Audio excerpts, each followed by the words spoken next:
Hi, I'm Sister Mary Elizabeth, thank you for joining us. Today I wanted to talk with you about the third cardinal virtue, called fortitude.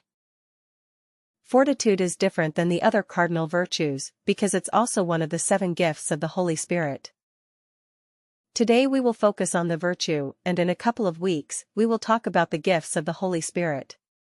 Fortitude is a virtue that helps us work through the hard things. Fortitude helps us manage our anger. It helps us to manage what we say about other people. Fortitude helps us to remain strong when we are tempted to do things that we know are sinful.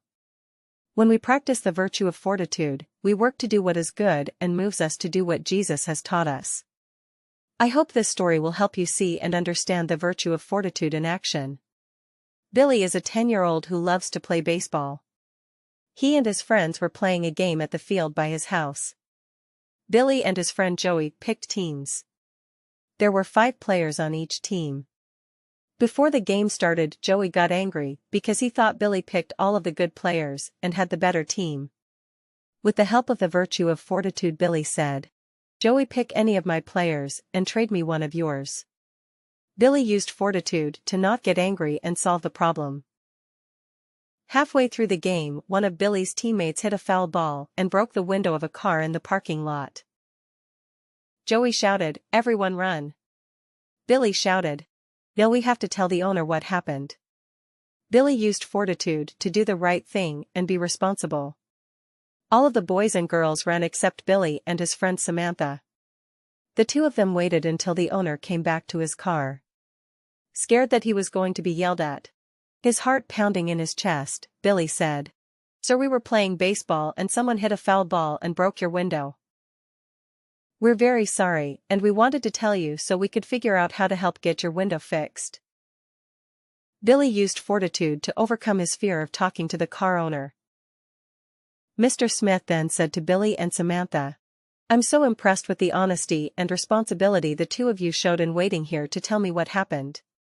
Don't worry, my insurance will cover the cost of the repairs." "But where are the rest of your friends? You 2 weren't the only ones playing." Billy said, "They ran, sir." "Well, it took courage to do what the 2 of you did." "Thank you." Billy and Samantha practiced the virtue of fortitude all afternoon. Part of the virtue of fortitude is being courageous, it's being honest, it's not getting angry, it's looking for ways to solve a problem. 2 weeks ago, Father Ruben talked about what being a disciple of Christ is like. Samantha and Billy showed us what being a good disciple looks like. Billy also used the virtues of prudence and asked himself, what would Jesus do? Jesus would have stayed and waited for Mr. Smith. Billy used the virtue of justice and fortitude when he traded players with Joey.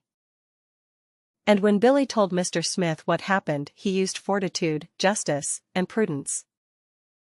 I hope you can start to see how the cardinal virtues work together and help us become the best disciples we can be. As Father Ruben likes to say.